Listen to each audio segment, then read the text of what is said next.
Hello, welcome to day 3. Happy Saturday, everybody. I hope you're enjoying your day, wherever you are in the world, whatever you're doing. We just kind of came back from the mall this morning and did a bunch of stuff, went skating and went on a hike. It was really nice to kind of end going to the mall and stuff because this time of year can be pretty crazy energetically for people. So I will jump right in. I know I promised my dogs, oh my gosh. I promised the videos to be around 5 minutes, so I'm gonna try and stick to that today. So today is really all about us being the architects of our own life.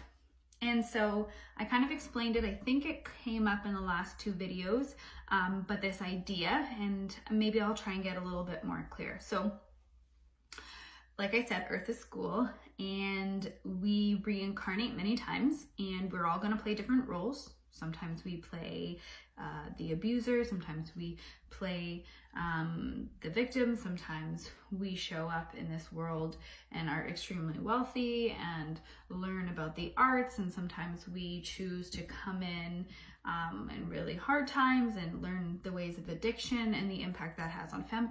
We choose a lot of different layers. Now, I had this understanding a really, really long time ago, but even then in my 20s, early 20s, I remember having a hard time wrapping it around me because I had been the victim of a lot of things in my life, so to speak, as a child and as I kind of grew. And so it was really hard for me to wrap my mind and be like, really? Like I chose that? Who would choose that? It's obviously great in retrospect now that I'm older and I can see, and I've done the work, and I encourage you to, if you can, it's great to have that facilitated with a counselor. I mean, any professional is going to be a bit helpful to kind of walk you through, but to be able to get to a point where you look at the timeline of events and have this higher awareness and understanding that you did choose all of it, and that there were lessons there, and the suffering and the loss and all those things. There is just as much to be learned and just as much value in suffering as there is in joy and happiness and privilege. So today I want to talk a bit about some of the themes that kind of come up when I think about this. So we design everything, explained in the previous video, the whole kind of floor plan and design of our life and how that unfolds.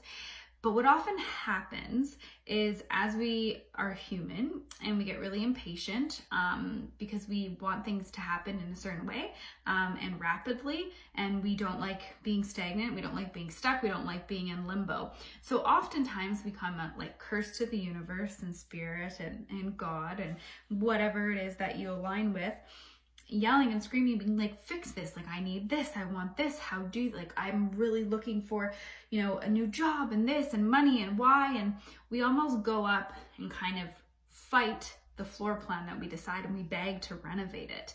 But that's not really the point. I have found that you got 2 options. You can kind of not want to allow yourself to really succumb to this belief of like, okay, I really chose it all, planned it all. I may never know why. I may never know all the details as to what the themes were and what the lessons are, but I can try my best. And so if you don't though, it's almost like you're standing uphill or up the current. You're standing in the middle of the river and the current and the river are pouring down on you and you're trying to walk up against it and you're trying to go against the very thing you designed, the very thing that you created, because it's not meeting your expectations, it's not meeting your needs in terms of specific timelines of events, and we can get really depressed and stuck and anxious in a lot of that, but we tread up that thing just against the current. Or what I found quite freeing is to just turn around and let the river kind of take you. And that requires blind faith. It requires this in-depth piece of like trust in self that at some point, and I love this saying, so suffering is always going to be an opportunity to grow. So when things happen or things aren't unfolding, I love to say my highest self knew what was best for the evolution of my soul. I trust life's process, and I believe when it's time to either move, grow, change, switch directions, I'll hear that call. Now that's really hard and it can be really frustrating. I will share, like, we've struggled with fertility for about 5 years. I have endometriosis, which is a rough disease and not a lot of people know and understand about that. But the journey was a lot of loss. And in my mind, I always thought, no, we were going to try and have kids and it was going to be like this. And when you want something so badly and you're just trying to control and do all the things and whatnot, it creates a lot of stories around shame and guilt and not being good enough. And it creates you down this whole path. And it took years to get to a place where I was like, okay, so I keep trying to plan, I keep trying to create, I keep trying to force the design that was already kind of put in place, you know, raising my fist at the universe, being like, help me renovate. I choose this and I want this, and willing it into my life. But all it did was create disconnect within me and my spirit. It created disconnect to my body.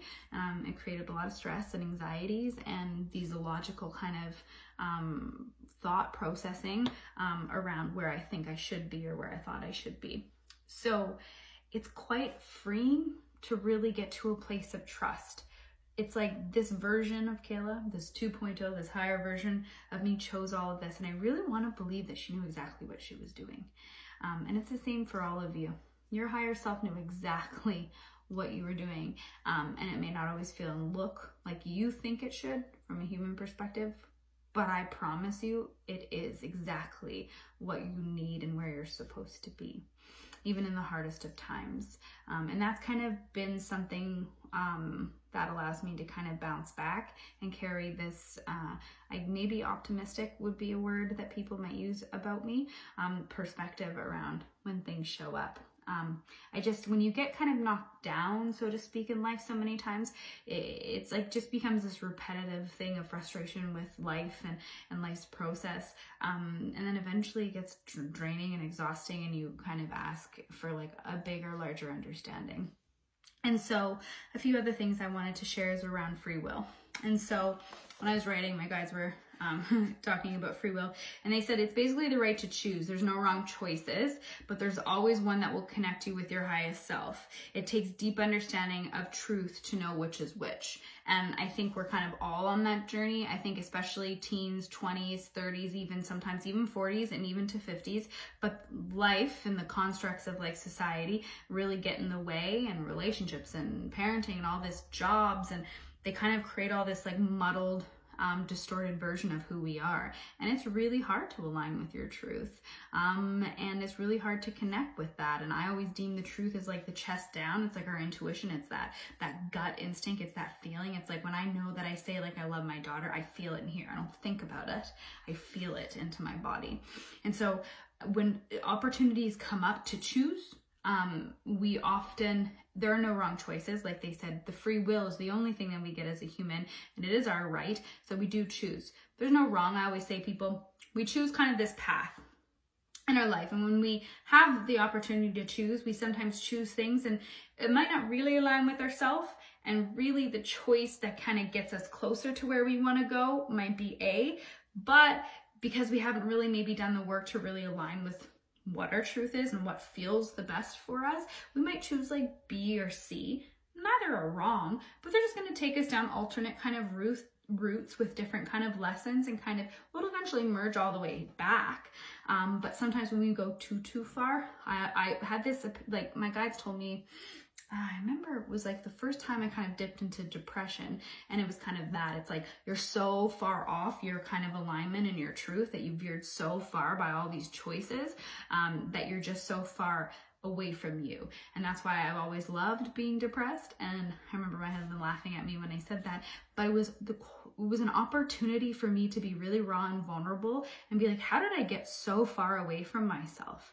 What choices were I making? What mind, who was influencing me? How was I influencing myself? What beliefs were I carrying that I had to get so far away from me that I really had to go deep and dark to kind of find my way back to self?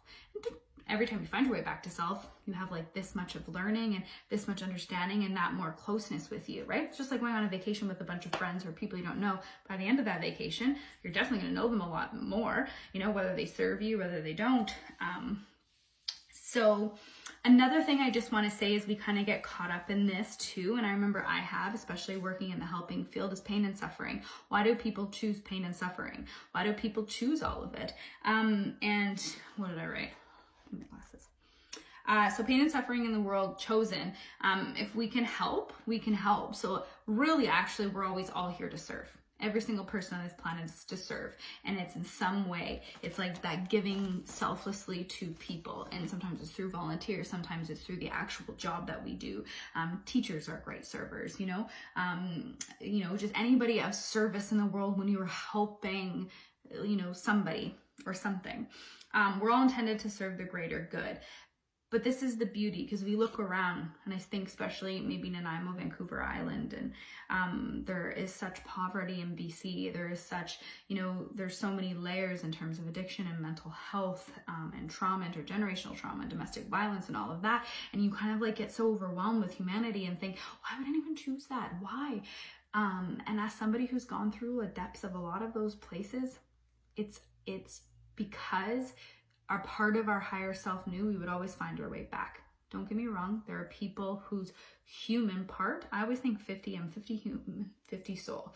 And sometimes my soul shows up and kind of guides me and leads me, and sometimes it's there to utilize, like when I need to make a decision, and then sometimes my human is kind of running the show. I think a lot of people who go through and choose a lot and put a lot on their plate, added with the free will kind of thing, sometimes their mountain is so big and so high that even if they get to the top, their bag is just so heavy and it's so dark, they've kind of lost their light. And so I will repeat again, life is always about going back to the light. When you intentionally created this plan for yourself, this timeline, this body, this experience, you did so from your highest sense of light. We lose that when we're born. Well, children don't always. They're very light, sometimes the world gets a hold of them and it can hurt and it dims that light, but we all have this beautiful light. We are the same divine consciousness energy that makes up the sun and the stars and the moon, and that makes up the people that you look up to in the world, and the healers of the world and the geniuses of the world and all of that richness in the world. We're all the same energy. We're all interconnected. The people who end up fighting for their life and fight for long-lasting joy and happiness and peace and all those things, they're the ones who somehow on that journey find that light inside of themselves. And that looks like a lot of self-love. It looks like holding a lot of compassion for yourself and your wounds and your experiences. Anyways, it gets complicated, but the point is, you all know what I am talking about. I think when we set out to heal ourselves, we are naturally healing the greater consciousness of the entire planet. That energy helps. It helps sustain. It's helping shift and change. And you see that in the world now. 10, 15 years ago, 20 years ago, self-care wasn't a buzzword. It wasn't something that people, invested time or money or energy in. We had this notion around selfishness, and, there was just good people, bad people, people who did good and people who didn't. And, our work, employers weren't really supporting of that time. And now we've kind of gone to this place of really putting ourselves first in parenting, putting ourselves first in relationships, putting ourselves first all the time, loving ourselves, doing things that, where we love on our bodies, and things are starting to shift. So the more we are actually focusing in, the more we are brightening our light, and the more we brighten our light, it's just like that picture that went around Facebook. It's like one person with the light and all the dark people around him. And then eventually that light spreads into all the other people. So if you just show it for you and focus on healing you and focus on trying to find your light and your greatness, which is inside of there, you're fully equipped for the journey, then it expands and it helps the greater good of humanity, and that it definitely is happening. And it can look ugly while it's happening because a lot of things need to dismantle. But one last piece is when you sat down with your team of guides and your guardian angels and everybody in, where you came from, home, and you created this life, you fully equipped yourself with all the tools. The telepathy, the intuition, the inner knowing, the inner compass. You equipped yourself with certain contracts of people who are going to show up on your timeline to wake you up or to remind you. You are fully equipped. You put every little thing in. You guessed everything that could go wrong, would go wrong. Some of it was supposed to. Some of it you just needed to meet that one person to kind of help you move forward. Sometimes we need to walk away from people, relationships, family, marriages in order to find ourselves. All of that is great, but one thing we need to understand is we are fully equipped for the journey. You have everything you need inside of yourself and more. And we need to believe that. So when we want to go kind of shaking our fists at the universe, being like, why, what is wrong with you? Stop, pause, allow your human to process those emotions, whatever it is happening for you. But check yourself and be like, okay, this is happening. I know that I have to rise above and know that this person, this higher sense of self of me knew what was in my best interest. So all I can do is sit quietly, meditate, go for a walk. What fits, what aligns, what do I need to learn? And then believe and trust in the process. It's all about trusting. Life is a process. There's no quick way through it. It's just kind of it. And as human beings, our job is to feel it all and to experience it all. Sometimes we numb out. Sometimes we need to for a little while. But the more we feel, the more we explore those emotions, the more we explore what it's like to be human in this situation, the more we can move through it a lot faster and find the little gold nuggets and the gifts that are in that, you know? A lot of things come on our path to be a catalyst for something greater. And I love that idea, is when something shows up, something when it's taken away from us, whether it's a person, a place, a thing, a job, materialistic, whether it was something that we thought was a part of us, our creativity, a best friend. When something is removed, trust that it is just making room for more amazing things to kind of come forward. It's all about trust. Okay? I went way over. I apologize. I really have to focus on keeping these smaller. Anyways, stay tuned for tomorrow, lesson 4. Happy Saturday. Bye.